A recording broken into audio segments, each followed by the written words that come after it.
നമസ്കാരം. ജ്യോതിഷശ്രീയുടെ പുതിയൊരു അധ്യായത്തിലേക്ക് എല്ലാ പ്രേക്ഷകർക്കും സ്വാഗതം. സർവ്വ ഐശ്വര്യ പ്രതീക്ഷകളുമായി പുതുവർഷം നമ്മളെ കാത്തിരിക്കുകയാണ്. നിങ്ങളുടെ വീട്ടിൽ ഒരു ഉത്തര നക്ഷത്രക്കാരനോ നക്ഷത്രക്കാരിയോ ഉണ്ടോ എങ്കിൽ നിങ്ങളുടെ വീട് രക്ഷപ്പെടാൻ പോവുകയാണ്. ഗജകേസരി യോഗമാണ് ഉത്തര നക്ഷത്രക്കാർക്ക് 2026 വന്നു ചേരുന്നത്. 2026 ഉത്തര നക്ഷത്രക്കാരുടെ ആധികാരികവും വിശ്വാസയോഗ്യവും സമഗ്രവുമായ സമ്പൂർണ്ണ നക്ഷത്രഫലമാണ് നാം ഇന്നത്തെ അധ്യായത്തിൽ നിങ്ങളോട് പറയുന്നത്. കേട്ടുനോക്കൂ. ഉത്തരം നക്ഷത്രത്തെ ഞാൻ ഗവേഷണ ചിന്തകളിലൂടെ പഠിച്ചു മനസ്സിലാക്കി കൃത്യമായി രാശി നോക്കി അളന്ന് തിട്ടപ്പെടുത്തിയ ഫലങ്ങളാണ് നിങ്ങളോട് പറയുന്നത്. ഞാനിവിടെ പറയുന്ന കാര്യങ്ങൾ അച്ചിട്ടായി ഉത്തര നക്ഷത്രക്കാരുടെ ജീവിതത്തിൽ വന്നു ചേരും. ഉത്തരം നാളുകാർ നിങ്ങളുടെ വീട്ടിലുണ്ട് എങ്കിൽ ഇത് പൂർണ്ണമായി കേൾക്കുവാൻ പറയണം. 2026 ഉത്തര നക്ഷത്രക്കാർക്ക് ജീവിതം മുഴുവൻ ശിവഭഗവാന്റെ കടാക്ഷം ശിവകവചമുള്ള വർഷമാണ്. അതുകൊണ്ട് തന്നെ ഉത്തര നക്ഷത്രക്കാർ 2026 പുതുവർഷത്തിൽ ശിവഭഗവാനെ സദാ പ്രാർത്ഥിക്കുക, ശിവക്ഷേത്രങ്ങളിൽ ദർശനം നടത്തുക. ഞാനിവിടെ പറയുന്ന ഫലങ്ങൾ പൂർണ്ണമായിട്ടും നിങ്ങൾക്ക് വന്നു ചേരും. 2026 ഉത്തര നക്ഷത്രക്കാരുടെ ജീവിതത്തിൽ അത്ഭുതങ്ങൾ ശിവഭഗവാൻ സൃഷ്ടിക്കും. ഭഗവാന്റെ ഒരു അനുഗ്രഹം, ഒരു ദേവ ചൈതന്യം ഉത്തര നക്ഷത്രക്കാർക്ക് ലഭിക്കുന്ന വർഷമാണ് 2026 പുതുവർഷം. നിങ്ങളുടെ ജീവിതത്തിൽ സദാസമയവും കഴിയുന്നത്ര പ്രാവശ്യം ഓം നമഃശിവായ ചൊല്ലുക. രാത്രി കിടക്കാൻ നേരത്ത് നിങ്ങൾക്ക് ഓം നമഃശിവായ ഓം നമഃശിവായ ഓം നമഃശിവായ ചൊല്ലി കിടക്കാം. രാവിലെ എഴുന്നേൽക്കുമ്പോൾ ഓം നമോ നാരായണായ ഓം നമോ നാരായണായ ഓം നമോ നാരായണ മന്ത്രം 8 പ്രാവശ്യം ചൊല്ലി എഴുന്നേൽക്കുക. പുതുവർഷത്തിൽ കഴിയുന്നത്ര തവണ ശിവക്ഷേത്ര ദർശനം നടത്തി യഥോചിതം വഴിപാടുകൾ നടത്തിയാൽ ഇവിടെ പറയുന്ന ഫലങ്ങൾ പൂർണ്ണമായിട്ടും നിങ്ങളുടെ ജീവിതത്തിലേക്ക് വന്നു ചേരുകയും അത്യപൂർവമായ ഗജകേസരി യോഗത്തിന്റെ ഫലങ്ങൾ നിങ്ങൾക്ക് അനുഭവിക്കുവാനും സാധിക്കും. പല രീതിയിലുള്ള ആഭിചാര ബാധാദോഷങ്ങളും എരിച്ചിലും വെളിച്ചപേക്ഷകളും കൊണ്ട് ജീവിതം പൊറുതിമുട്ടിയവരാണ് ഉത്തര നക്ഷത്രക്കാർ. പലപ്പോഴും ഇവരുടെ ജീവിതത്തിൽ കാര്യതടസ്സങ്ങളും കാര്യപരാജയങ്ങളും എല്ലാം ഉണ്ടായിട്ടുണ്ട്. ജീവിതത്തിന്റെ പല ഘട്ടങ്ങളിലും കണ്ണീർ വാർത്തവരാണ് ഉത്തര നക്ഷത്രക്കാർ. സ്വന്തം അധ്വാനം കൊണ്ട്, സ്വന്തം പരിശ്രമം കൊണ്ട് ജീവിതത്തെ കരുപിടിപ്പിക്കുവാൻ, കുടുംബത്തിന് ഒരു ഭാവി ഉണ്ടാക്കിയെടുക്കുവാൻ ഉത്തര നക്ഷത്രക്കാർക്ക് സാധിക്കാറുണ്ട്. എന്നാൽ പലപ്പോഴും ഇവർ കുടുംബജീവിതത്തിൽ ഒറ്റപ്പെട്ടു പോകുന്നതായിട്ടാണ് കാണുവാൻ കഴിയുന്നത്. നിശബ്ദമായി കരഞ്ഞിട്ടുള്ള എത്രയോ രാത്രികൾ ഉത്തര നക്ഷത്രക്കാരുടെ ജീവിതത്തിൽ ഉണ്ടായിട്ടുണ്ട്. ചേർത്ത് പിടിക്കേണ്ടവർ തന്നെ ഒറ്റപ്പെടുത്തിയ നിമിഷങ്ങൾ. എല്ലാം ഉണ്ട്, എല്ലാം നേടിയെങ്കിലും മനസ്സ് തുറന്ന് ചിരിക്കാൻ പോലും കഴിയാത്ത അവസ്ഥയിലായിരുന്നു കുറെ വർഷങ്ങളായിട്ട് ഉത്തര നക്ഷത്രക്കാർ. എന്നാൽ പുതുവർഷം നിങ്ങളുടെ ജീവിതത്തിലെ അവിസ്മരണീയമായ ഒരു വർഷമായി മാറുകയാണ്. അത്യപൂർവമായ ഗജകേസരി യോഗം ഉത്തര നക്ഷത്രക്കാരുടെ ജീവിതത്തിലേക്ക് സർവ്വ ഐശ്വര്യങ്ങളും കൊണ്ടുവരുന്ന ഒരു കാലഘട്ടമാണ് വന്നു ചേരുന്നത്. അകറ്റി നിർത്തിയവരും പുച്ഛിച്ചു തള്ളിയവരും കൂടെ ചേർത്ത് നിർത്തുന്ന പുതുവർഷം. പുതിയ സാമ്പത്തിക സ്രോതസ്സുകൾ ജീവിതത്തിൽ തുറന്നു കിട്ടുന്ന ഒരു കാലഘട്ടമാണ് പുതുവർഷം. അതുപോലെ ഉത്തര നക്ഷത്രക്കാർക്ക് സാമ്പത്തികമായിട്ട് മാത്രമല്ല, തൊഴിൽപരമായിട്ടും കുടുംബ ജീവിതത്തിലും പുഷ്ടി ഉണ്ടാവുന്ന ഒരു കാലഘട്ടമാണ്. തൊഴിൽ ആഗ്രഹിച്ചിരുന്നവർക്ക് തൊഴിലിൽ നിയമനം ലഭിക്കുന്ന, അല്ലെങ്കിൽ തൊഴിലിൽ ഉയർച്ച ആഗ്രഹിച്ചിരുന്നവർക്ക് അവരുടെ ആഗ്രഹം പോലെയുള്ള പ്രൊമോഷൻസ്, സ്ഥലമാറ്റം, വിദേശത്തെ തൊഴിൽ അവസരങ്ങൾ, ഇതൊക്കെ യഥേഷ്ടം വന്നു ചേരുന്ന സമയമാണ്. ധനപരമായിട്ട് നോക്കുമ്പോൾ ഉത്തര നക്ഷത്രക്കാരുള്ള വീടുകളിലേക്ക് പല സോഴ്സുകളിൽ കൂടി സമ്പത്ത് കുതിച്ചുയരുന്ന ഒരു വർഷമായിരിക്കും പുതുവർഷം. ഉത്തര നക്ഷത്രക്കാർ നിങ്ങളുടെ വീട്ടിലുണ്ടെങ്കിൽ ആ ഉത്തര നക്ഷത്രക്കാരുടെ അധ്വാനം കൊണ്ട് മാത്രമല്ല, അവരുടെ ഒരു പ്രഭ കൊണ്ട്, അവരുടെ ഈ ഒരു വർഷത്തെ ഗജകേസരി യോഗം കൊണ്ട് മറ്റുള്ളവർ മുഖേനയും ധാരാളമായിട്ട് ധനസമ്പത്ത്, പണം കുമിഞ്ഞു കൂടുന്ന ഒരു അവസ്ഥയായിരിക്കും വന്നു ചേരുക. വിദ്യാർത്ഥികളായിട്ടുള്ള ഉത്തര നക്ഷത്രക്കാർക്ക് ഉപരിപഠന സാധ്യതകളൊക്കെ തെളിയുന്ന ഒരു സമയമാണ്. വിദ്യാഭ്യാസ മേഖലകളിൽ പ്രവർത്തിക്കുന്നവർക്ക് അനുകൂലമായ സമയമാണ്. പുതിയ ജോലിയിൽ പ്രവേശിക്കുവാൻ ഗവൺമെന്റ് തലത്തിലൊക്കെ കഴിയുന്ന ഒരു കാലഘട്ടമാണ്. എങ്കിലും ഇവർ ശ്രദ്ധിക്കേണ്ടത് ആരോഗ്യ കാര്യത്തിലാണ്. പല രീതിയിലുള്ള രോഗദുരിതങ്ങൾ വന്നു ചേരുന്ന ഒരു കാലഘട്ടമാണ്. അത് ചിലപ്പോൾ പല രീതിയിലുള്ള അപകടങ്ങൾ കൊണ്ട്, ആപത്തുകൾ കൊണ്ട്, വീഴ്ചകൾ കൊണ്ടൊക്കെ ഉണ്ടാകുന്നതും ആയിരിക്കാം. ഏത് രീതിയിലായാലും ആശുപത്രി വാസങ്ങളൊക്കെ വേണ്ടിവരുന്ന ഒരു കാലഘട്ടമാണ്. അതോടൊപ്പം തന്നെ ഇവിടെ കുടുംബ ജീവിതത്തിൽ ധാരാളമായിട്ടുള്ള പ്രശ്നങ്ങൾ വന്നു ചേരുന്ന ഒരു സമയമാണ്. ദാമ്പത്യ കാര്യങ്ങളിൽ കലഹങ്ങൾ ഉണ്ടാകാം, ഡിവോഴ്സ് പോലുള്ള കാര്യങ്ങൾ സംഭവിക്കാം. പിണങ്ങിപ്പിരിഞ്ഞ് രണ്ടുപേരും രണ്ട് സ്ഥലങ്ങളിൽ താമസിക്കേണ്ടി വരുന്ന ഘട്ടങ്ങൾ ഉണ്ടാകാം. ദാമ്പത്യ ജീവിതത്തിൽ വളരെ ശ്രദ്ധിക്കേണ്ട ഒരു സമയമാണ് ഉത്തരനക്ഷത്രക്കാർ പുതുവർഷം പല രീതിയിലുള്ള, ഞാൻ പറഞ്ഞ രീതിയിൽ പല വഴികളിൽ കൂടി ദാമ്പത്യ പ്രശ്നങ്ങൾ, കലഹങ്ങൾ പതിവാകുക, വിവാഹ ജീവിതം തന്നെ ഒരു ദുരന്തമായിട്ട് മാറുക, ഇങ്ങനെയുള്ള കാര്യങ്ങളൊക്കെ സംഭവിക്കുന്ന ഒരു സമയമാണ്. അതുകൊണ്ട് വളരെ ശ്രദ്ധയോടെയും അവധാനതയോടും കൂടി വേണം മുന്നോട്ട് പോകുവാൻ. പല രീതിയിലുള്ള ശത്രുദോഷങ്ങൾ, ഞാൻ ആദ്യം പറഞ്ഞതുപോലെ പല രീതികളിൽ വന്നുപെടുന്ന ഒരു സമയമാണ്. പലപ്പോഴും നിങ്ങൾ ആലോചിക്കും, ഞങ്ങൾ ആർക്കും ഉപദ്രവം ചെയ്യാറില്ലല്ലോ, പിന്നെ എന്തിനാണ് മറ്റുള്ളവർ ഞങ്ങൾക്ക് ഉപദ്രവം ചെയ്യുന്നത് എന്ന്. എന്തുകൊണ്ടാണ് ഇത്രയധികം കണ്ണീരും പ്രാക്കും എരിച്ചിലും ശാപവാക്കുകളും പ്രാക്കും കൊണ്ടൊക്കെ ആളുകൾ നിൽക്കുന്നത് എന്ന് നിങ്ങൾ അത്ഭുതപ്പെട്ടേക്കാം. എന്നാൽ പല വഴികളിൽ കൂടി ദോഷങ്ങൾ സംഭവിക്കുന്ന ഒരു സമയമാണ്. ജീവിതം തന്നെ കൈവിട്ടു പോകുമോ എന്നുള്ള ആശങ്കകളൊക്കെ വന്നു ചേരുന്ന സമയമാണ്. അതുകൊണ്ട് നിങ്ങളുടെ മഹാദിശയും അന്തർദിശയും എല്ലാം നോക്കി വേണ്ടതായിട്ടുള്ള പരിഹാര കാര്യങ്ങൾ ചെയ്ത് മുന്നോട്ട് പോവുക. ചില വഴിപാടുകളും കാര്യങ്ങളെല്ലാം ഞാൻ ഈ അധ്യായത്തിന്റെ അവസാനം പറയാം. അത് പുതുവർഷം പിറക്കുന്നതിന് മുമ്പ് തന്നെ നടത്തുവാൻ നോക്കുക. ഉത്തരം നക്ഷത്രക്കാരായ മാതാപിതാക്കൾക്ക് മക്കളെ കൊണ്ട് ചില സന്തോഷങ്ങളൊക്കെ ഉണ്ടാകുന്ന ഒരു കാലഘട്ടം കൂടിയാണ്. ഭവനയോഗം, വാഹനയോഗം എന്നിവയെല്ലാം വന്നു ചേരുന്ന സമയമാണ്. വീട് പണി പകുതി വഴിയിൽ ഉപേക്ഷിക്കപ്പെട്ടവർക്ക് വീട് നിർമ്മാണം വീണ്ടും പൂർത്തീകരിക്കാൻ സാധിക്കും. പഴയ വാഹനങ്ങൾ കൊടുത്ത് പുതിയ വാഹനം വാങ്ങുവാൻ അനുകൂല സമയമാണ്. അതുപോലെ പുതിയ വസ്തുക്കൾ, ഭവനം എന്നിവയൊക്കെ വാങ്ങുവാനും വളരെ അനുകൂലമായ സമയമാണ്.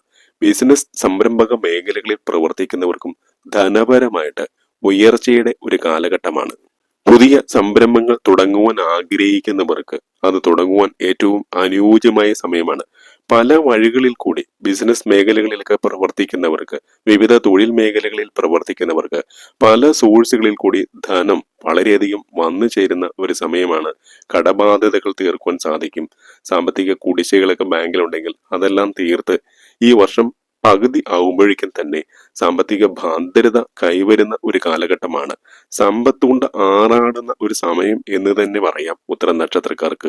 ധാരാളമായിട്ട് ഉപരിപഠന സാധ്യതകൾ വന്നു ചേരുന്ന സമയമാണ്. വിദേശത്ത് പോയി പഠിക്കുവാൻ ആഗ്രഹിക്കുന്നവർ, അതുപോലെ കേരളത്തിലല്ല നമ്മുടെ ഇന്ത്യയിൽ തന്നെ മറ്റ് സംസ്ഥാനങ്ങളിൽ പോയി പഠിക്കുവാൻ ആഗ്രഹിക്കുന്നവർ, ഇവർക്കൊക്കെ വളരെ അനുകൂലമായിട്ട് വിദ്യാഭ്യാസപരമായിട്ട് കാലം അനുകൂലമാകുന്ന ഒരു സമയമാണ്. വിദ്യ കൊണ്ട് വിജയിക്കുവാൻ വളരെ അനുകൂലമായ സമയമാണ് ഈ നക്ഷത്രക്കാർക്ക് പുതുവർഷത്തിൽ ഉണ്ടാകുന്നത്. ഈ നക്ഷത്രത്തിൽപ്പെട്ട വിദ്യാർത്ഥികൾക്ക് കഴിഞ്ഞ കുറച്ച് വർഷങ്ങളായിട്ട് പഠന കാര്യങ്ങളിൽ കുറേയേറെ അലസത, മടിയൊക്കെ ഉണ്ടായിരുന്നു. അപ്പോൾ നിങ്ങളുടെ മക്കള് അല്ലെങ്കിൽ നിങ്ങൾ തന്നെ പഠന കാര്യങ്ങളിൽ കൂടുതൽ ഊർജ്ജസ്വലതയോട് കൂടി പ്രവർത്തിക്കുവാൻ കഴിയുന്ന ഒരു സമയമാണ് വന്നു ചേരുന്നത്. ഈ യൂണിവേഴ്സിന്റെ മുഴുവൻ, ഈ പ്രപഞ്ചത്തിന്റെ ചൈതന്യം മുഴുവൻ ഈ കാര്യത്തിൽ നിങ്ങൾക്കുണ്ടാവും. ഭഗവാന്റെ, ഞാൻ പറഞ്ഞല്ലോ, ഗുരുവായൂരപ്പന്റെ ചൈതന്യം ഈ നക്ഷത്രക്കാർക്ക് വന്നു ചേരുന്ന സമയമാണ്. ഇന്റർവ്യൂകളിൽ വിജയിച്ച് പുതിയ ജോലിയിൽ പ്രവേശിക്കാൻ കഴിയുന്ന സമയമാണ്. സർക്കാർ ഉദ്യോഗസ്ഥരൊക്കെ ആണെങ്കിൽ ചതിയിലും വഞ്ചനയിലും പെടാതെ സൂക്ഷിക്കണം എന്നുള്ളതാണ്. അതുപോലെ ബിസിനസ് സംരംഭങ്ങളൊക്കെ ചെയ്യുന്ന ആളുകള്, രാഷ്ട്രീയ പ്രവർത്തകര്, സാമൂഹ്യ പ്രവർത്തകര്, ഇങ്ങനെ കലാപരമായ രംഗങ്ങളിൽ പ്രവർത്തിക്കുന്നവർ, അവരൊക്കെ അല്പം ജാഗരൂകരാകേണ്ട ഒരു കാലഘട്ടമാണെന്ന് ഞാൻ അവരെ ഓർമ്മപ്പെടുത്തുകയാണ്. ബാങ്കിങ് മേഖലകളിലേക്ക് പ്രവർത്തിക്കുന്ന ഈ നക്ഷത്രക്കാർക്ക് ഒരുപക്ഷെ ധനപരമായിട്ടുള്ള ചില ആരോപണങ്ങൾ, അപവാദങ്ങൾ കൂടെ നിൽക്കുന്നവരിൽ നിന്ന് തന്നെ ഉണ്ടാകാനുള്ള സാധ്യതകളുണ്ട്. നിങ്ങൾ ചെയ്യാത്ത തെറ്റിന് ശിക്ഷ വളരെ ശ്രദ്ധിച്ചില്ലെങ്കിൽ അനുഭവിക്കേണ്ടി വരുന്ന ഒരു സമയം കൂടിയാണ്. അതുപോലെ നിങ്ങൾ ഏതെങ്കിലും രീതിയിലുള്ള ബിസിനസ് അല്ലെങ്കിൽ മറ്റ് സംരംഭങ്ങളൊക്കെ നടത്തുന്നവരാണെങ്കിൽ നിങ്ങളുടെ ജോലിക്കാരെ നിങ്ങൾ കണ്ണിൽ എണ്ണയൊഴിച്ച് ശ്രദ്ധിക്കണം. അതല്ലെങ്കിൽ അവരുടെ ഭാഗത്ത് നിന്ന് ചില വഞ്ചനകള്, ചില ചതികളൊക്കെ ഉണ്ടാകുവാനുള്ള സാധ്യതകളും ഉണ്ട്. പണം വാങ്ങിയിട്ട് തിരിച്ചു തരാതിരിക്കുക, ധനത്തിന്റെ പേരിൽ കലഹമുണ്ടാക്കുക, ധനം മോഷ്ടിക്കുക, ഇവയൊക്കെ സംഭവിക്കാവുന്ന സമയമാണ്. രാഷ്ട്രീയ പ്രവർത്തകരും സാമൂഹ്യ പ്രവർത്തകരും നിതാന്ത ജാഗ്രത കാണിക്കേണ്ട ഒരു സമയമാണ്. കാരണം അപ്രതീക്ഷിതമായ സമയത്ത് ചില സങ്കടങ്ങൾ, ചില വേദനകൾ, ചില ദുഃഖങ്ങളൊക്കെ വരുവാൻ സാധ്യതയുള്ള സമയമാണ്. അതുപോലെ പുതിയ കാര്യങ്ങളിലേക്കൊക്കെ ഏർപ്പെടുന്നവർ തീർച്ചയായിട്ടും നിങ്ങൾ അത്തരം കാര്യങ്ങൾ അടുത്ത മേടം, ഈടവും, ചിങ്ങം, തുലാം മാസങ്ങളിൽ ചെയ്യണം. ഈ 4 മാസങ്ങളാണ് പുതിയ കാര്യങ്ങൾക്ക്, അതായത് പുതിയ പുതിയ ഇൻവെസ്റ്റ്മെന്റുകൾ നടത്തുക, അല്ലെങ്കിൽ ഗൃഹനിർമ്മാണം ആരംഭിക്കുക, വാഹനം വാങ്ങുക, അല്ലെങ്കിൽ അത്തരത്തിലുള്ള ശുഭകാര്യങ്ങൾക്ക് ഏറ്റവും നല്ലത്. തീർച്ചയായിട്ടും 2026 ഈ 4 മാസങ്ങൾ ഒഴികെ മറ്റു മാസങ്ങൾ ഇത്തരം കാര്യങ്ങൾക്ക്, പുതിയ കാര്യങ്ങൾക്ക് ഒഴിവാക്കുന്നതായിരിക്കും ഏറ്റവും നല്ലത്. അതായത് അടുത്ത വിഷു മുതൽ ചിങ്ങം വരെയുള്ള സമയം അല്ലെങ്കിൽ തുലാം വരെയുള്ള സമയം നിങ്ങൾക്ക് കെങ്കേമമായിരിക്കും. അതായത് 1201 മേടമാസവും ഇടവമാസവും, 1202 ചിങ്ങമാസവും തുലാമാസവും, ഈ 4 മാസങ്ങളായിരിക്കും നിങ്ങൾക്ക് പുതിയ കാര്യങ്ങളിലേക്കൊക്കെ ഏർപ്പെടുവാൻ, ഇറങ്ങിപ്പുറപ്പെടുവാൻ, ഇൻവെസ്റ്റ്മെന്റുകൾ പോലുള്ളത് നടത്തുവാൻ ഏറ്റവും ശുഭകരമായ സമയം. അപ്പോൾ ഈ പറഞ്ഞ 4 മാസങ്ങളിൽ നേരം കുറിച്ച്, സമയം കുറിച്ച് അങ്ങോട്ട് ചെയ്താൽ മതി. എല്ലാ കാര്യങ്ങളും, നിങ്ങൾ ഏർപ്പെടുന്ന എല്ലാ കാര്യങ്ങളും ശുഭകരമായിട്ട് വരും. വിവാഹ തടസ്സമൊക്കെ ഉള്ളവർക്ക് വിവാഹ യോഗം, അനുയോജ്യമായ ജീവിത പങ്കാളികളെ ലഭിക്കുന്ന സമയമാണ്. അതിനുള്ള യോഗം കാണുന്നുണ്ട് കേട്ടോ. കാരണം ഈ നക്ഷത്രക്കാരുടെ പുതുവർഷ ഫലം എടുക്കുമ്പോൾ ധനാഗമനം, വാഹനയോഗം, സന്താന സൗഭാഗ്യം, ദാമ്പത്യ പുഷ്ടി അല്ലെങ്കിൽ വിവാഹ യോഗം, കർമ്മപുഷ്ടി, കീർത്തി, ഈ 6 കാര്യങ്ങളും ഉറപ്പായിട്ടും വന്നു ചേരുമെന്നാണ്. അപ്പോൾ ഈ നക്ഷത്രക്കാരികളായ പെൺകുട്ടികളോ അല്ലെങ്കിൽ ആൺകുട്ടികളോ കല്യാണം കഴിക്കാതെ ഇരിപ്പുണ്ടെങ്കിൽ അവർക്ക് കല്യാണ സൗഭാഗ്യം, വിവാഹ സൗഭാഗ്യം ഉണ്ടാകുന്ന ഒരു സമയമാണ്. അതിനുള്ള അവസരം ജഗദീശ്വരൻ തരും. അതുപോലെ ഈ നാളുകാർക്ക് എടുത്തു പറയേണ്ട മറ്റൊരു സൗഭാഗ്യം സന്താന സൗഭാഗ്യമാണ്. വളരെ വർഷങ്ങളായിട്ട് പല രീതിയിലുള്ള വഴിപാടുകൾ നടത്തി, പല രീതിയിലുള്ള ചികിത്സകൾ നടത്തി, എന്നിട്ടും സന്താന സൗഭാഗ്യം ഇല്ലാതെ പോയ ഈ നക്ഷത്രക്കാർക്ക് അതിനുള്ള സൗഭാഗ്യം വന്നു ചേരുന്ന ഒരു കാലമാണ് 2026. ഈ നക്ഷത്രക്കാരികളായ പെൺകുട്ടികളും നക്ഷത്രക്കാരായ ആൺകുട്ടികളും അവരുടെ മഹാദശയും അന്തർദശയും നോക്കി, അല്ലെങ്കിൽ അവരുടെ ഗ്രഹനില നോക്കി, വിവാഹ തടസ്സങ്ങൾ അല്ലെങ്കിൽ സന്താന തടസ്സങ്ങൾ എന്ത് കാരണം കൊണ്ടാണെന്ന് തിരിച്ചറിഞ്ഞ് അതിനുള്ള പരിഹാര കാര്യങ്ങൾ ചെയ്താൽ 2026 ഈ 2 കാര്യങ്ങളും നിങ്ങൾക്ക് എല്ലാ അർത്ഥത്തിലും വന്നു ചേരുന്ന ഒരു സമയമായിരിക്കും. കാരണം വിവാഹ തടസ്സത്തിനും സന്താന തടസ്സത്തിനും ഓരോ ഗ്രഹനിലകളിലും വ്യത്യസ്തങ്ങളായ കാരണങ്ങളായിരിക്കാം. അപ്പോൾ എല്ലാവരും ഒരേ വഴിപാടുകൾ കഴിച്ചതുകൊണ്ട് ഈ 2 കാര്യങ്ങളും അവർക്ക് സംഭവിക്കണമെന്നില്ല. ഉദാഹരണത്തിന് മണ്ണാർശാലയിൽ പോയി ഉരുളി കമിഴ്ത്തി ചിലർക്ക് ചിലപ്പോൾ കുട്ടികളുണ്ടാവും. അതെന്തുകൊണ്ടാണെന്ന് വെച്ചാൽ 5ാം ഭാവത്തിൽ അത് രാഹുവിന്റെ തടസ്സം കൊണ്ടാണ് സന്താന തടസ്സം ഉണ്ടായിരിക്കുന്നതെങ്കിൽ തീർച്ചയായിട്ടും നമ്മൾ മണ്ണാർശാലയിൽ ഉരുളി കമിഴ്ത്തിയാൽ സന്താന സൗഭാഗ്യമുണ്ടാവും. എന്നാൽ എല്ലാവർക്കും 5ാം ഭാവത്തിൽ രാഹു ആയിരിക്കില്ല സന്താന പ്രതിബന്ധകാരകനായിട്ട് നിൽക്കുക. അപ്പോൾ അതിനുള്ള കാരണം കൃത്യമായി അവലോകനം ചെയ്ത് നിങ്ങൾ അതിനുള്ള പരിഹാര കാര്യങ്ങൾ ചെയ്താൽ വിവാഹമായാലും സന്താന സൗഭാഗ്യമായാലും ഉണ്ടാവും. ഇവിടെ നാൾ വഴി നോക്കുമ്പോൾ 2026 ഈ 2 യോഗങ്ങളും നിങ്ങൾക്ക് വന്നു ചേരുന്ന സമയമാണ്. പക്ഷെ ഗ്രഹനിലയിൽ ഏതെങ്കിലും രീതിയിലുള്ള ഗ്രഹങ്ങൾ തടസ്സം സൃഷ്ടിക്കുന്നുണ്ടെങ്കിൽ അത് വീണ്ടും വീണ്ടും നീണ്ടുപോയേക്കാനുള്ള സാധ്യതകളും ഉണ്ട്. ശരിയായ കാരണം കണ്ടെത്തി ശരിയായ പരിഹാര കർമ്മങ്ങൾ ചെയ്താൽ നിങ്ങളുടെ പ്രാർത്ഥനകൾ പൂർണ്ണ ഫലപ്രാപ്തിയിലെത്തുന്ന ഒരു വർഷമാണ് 2026. ആത്മാർത്ഥമായിട്ട് ഗുരുവായൂരപ്പനെ പ്രാർത്ഥിച്ചാൽ നിങ്ങൾക്ക് സർവമംഗളമായി തീരുന്ന ഒരു സമയമാണ് പുതുവർഷം. വീട്, വാഹനം, ഇവയൊക്കെ നിങ്ങൾക്ക് വന്നു ചേരുന്ന സമയം. പഴയ വാഹനം മാറ്റി പുതിയ വാഹനം വാങ്ങണമെന്ന് ആഗ്രഹിക്കുന്നവർക്ക് അതിനുള്ള സൗഭാഗ്യം 2026 ലഭിക്കും. അതുപോലെ മുടങ്ങിക്കിടന്ന ഗൃഹനിർമ്മാണങ്ങളൊക്കെ പൂർത്തീകരിക്കുവാൻ സാധിക്കും. അതുപോലെ തന്നെ പുതിയ വീട് വയ്ക്കുവാൻ ആഗ്രഹിക്കുന്നവർക്ക് അതിനുള്ള അവസരങ്ങളും അതിനുള്ള സാമ്പത്തിക സ്ഥിതിയും മറ്റ് കാര്യങ്ങളുമെല്ലാം അനുകൂലമായിട്ട് മാറുന്ന സമയമാണ്. പുതിയ സൗഹൃദ ബന്ധങ്ങൾ, പുതിയ പ്രണയബന്ധങ്ങൾക്ക് ഉണ്ടാകുവാൻ സാധ്യതയുള്ള സമയമാണ്. അതിലൂടെ കൂടുതൽ ഉയരത്തിലേക്ക് ജീവിതത്തെ കൊണ്ടുപോകുവാൻ നിങ്ങൾക്ക് കഴിയും. കാരണം ഈ നക്ഷത്രക്കാർക്ക് സ്വന്തക്കാരെക്കാളും ബന്ധക്കാരെക്കാളും എപ്പോഴും സുഹൃത്തുക്കൾ, നല്ല ചില സൗഹൃദ ബന്ധങ്ങളാണ് ഏറ്റവും കൂടുതൽ ഗുണം ചെയ്യുക. അത്തരത്തിലുള്ള നല്ല രീതിയിലുള്ള സൗഹൃദ ബന്ധങ്ങൾ ഉണ്ടായി വരുന്ന, അല്ലെങ്കിൽ ഉള്ള സുഹൃത്തുക്കൾ തന്നെ കൂടുതൽ ആത്മാർത്ഥതയോടെ, കൂടുതൽ സത്യസന്ധതയോടെ, കൂടുതൽ വിശ്വാസത്തോടെ നിങ്ങളെ സ്നേഹിക്കുന്ന ഒരു കാലഘട്ടമായിരിക്കും പുതുവർഷം. അതുപോലെ തന്നെ കലാ കായിക മേഖലകളിൽ പ്രവർത്തിക്കുന്ന കുട്ടികൾക്കും, മുതിർന്നവരാണെങ്കിലും ശരി കുട്ടികളായാലും ശരി, അവർക്ക് വളരെ നല്ല സമയമാണ്. കലാമേഖലകളിലേക്ക് അരങ്ങേറ്റം കുറിക്കാത്ത കുട്ടികൾക്ക് അരങ്ങേറ്റം കുറിക്കുവാനുള്ള ഒരു സൗഭാഗ്യം അടുത്ത ഒക്ടോബറോട് കൂടി കൈവരുന്നതാണ്. ഈ കലാമേഖലകളിലേക്ക് പ്രവർത്തിക്കുന്നവർക്ക് ദൂരെ ദുഃഖിൽ നിന്ന് പോലും വളരെ വലിയ രീതിയിൽ അംഗീകാരങ്ങൾ, പ്രശസ്തി പത്രങ്ങൾ, അനുമോദനങ്ങളൊക്കെ വന്നു ചേരുന്ന സമയമാണ്. അതുപോലെ സാംസ്കാരിക രംഗങ്ങളിലേക്ക് പ്രവർത്തിക്കുന്നവർക്കും വളരെ അനുകൂലമായ സമയമാണ് 2026. അതുപോലെ എടുത്തു പറയേണ്ടത് ഈ ഭൂമി സംബന്ധമായ കേസുകളൊക്കെ കോടതിയിൽ നിലനിൽക്കുന്നവർക്ക് വളരെ അനുകൂലമായിട്ടുള്ള വിധികൾ വന്നു ചേരും. മാനസികമായിട്ട് വളരെയധികം വിഷമം അനുഭവിച്ചവർക്ക് വളരെ അനുകൂലമായിട്ടുള്ള, അവർക്ക് ഫേവറബിൾ ആയിട്ടുള്ള ഒരു തീരുമാനമായിരിക്കും ഉണ്ടാവുക. നേരോടെ, നെറിവോടെ, നിഷ്കളങ്കതയോടെ മുന്നോട്ട് പോകുന്ന ഈ നക്ഷത്രക്കാർക്ക് വളരെ അനുകൂലമായ വിധി ഈ കാര്യത്തിൽ പ്രതീക്ഷിക്കാം. എല്ലാ കാര്യങ്ങളിലും, കോടതി സംബന്ധമായ കേസുകളിലെല്ലാം അനുകൂലമായിട്ടുള്ള വിധിയായിരിക്കും സംഭവിക്കുക.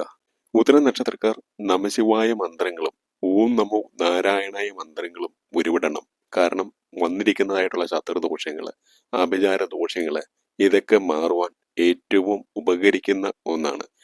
അതുപോലെ ശനി ഞായർ ദിവസങ്ങളിൽ ശിവക്ഷേത്ര ദർശനങ്ങൾ നടത്തി ഭഗവാന് കൂവളമാല സമർപ്പിക്കുക, ജലധാര നടത്തുക, പെൺവിളക്ക് നടത്തുക തുടങ്ങിയ വഴിപാടുകൾ യഥോചിതം ചെയ്യുക. അതുപോലെ തന്നെ നിങ്ങൾ വ്യാഴാഴ്ച ദിവസങ്ങളിൽ മഹാവിഷ്ണു ക്ഷേത്രങ്ങൾ, ശ്രീകൃഷ്ണ ക്ഷേത്രങ്ങൾ ദർശനം നടത്തി തുളസിമാല, നെയ്വിളക്ക്, പാൽപായസം എന്നിവ നടത്തണം. ഈ പുതുവർഷത്തിൽ കഴിയുന്നത്ര തവണ നിങ്ങൾ ശിവക്ഷേത്ര ദർശനം നടത്തുക, മഹാവിഷ്ണു ക്ഷേത്ര ദർശനം നടത്തുക. ശിവക്ഷേത്ര ദർശനം നടത്തുമ്പോൾ അവിടുത്തെ പൂജാരിയെ കൊണ്ട്, തിരുമേനിയെ കൊണ്ട് ഒരു കറുത്ത ചരട് പൂജിച്ച് നിങ്ങൾ ശരീരത്തിൽ അണിയുവാൻ പ്രത്യേകം ശ്രദ്ധിക്കേണ്ട ഒരു കാലഘട്ടമാണ്. വേറൊന്നുകൊണ്ടുമല്ല, നിങ്ങൾക്ക് വന്നു ചേർന്നിട്ടുള്ളതായ ആഭിചാര ബാധാദോഷങ്ങളും എരിച്ചിലും വെളിച്ചപേക്ഷകളും കൊണ്ടുള്ള ദോഷം തീരുവാനാണ്. അതുപോലെ തന്നെ ശിവക്ഷേത്രത്തിൽ നിന്ന് കിട്ടുന്ന ഭസ്മം കഴിയുന്നത്ര ദിവസങ്ങളിൽ നിങ്ങൾ നെറ്റിയിൽ ചാർത്തുക. പറഞ്ഞുകൊണ്ട് അവസാനിപ്പിക്കുന്നു. എല്ലാ പ്രേക്ഷകർക്കും ഹൃദയം നിറഞ്ഞ നന്ദി, നമസ്കാരം.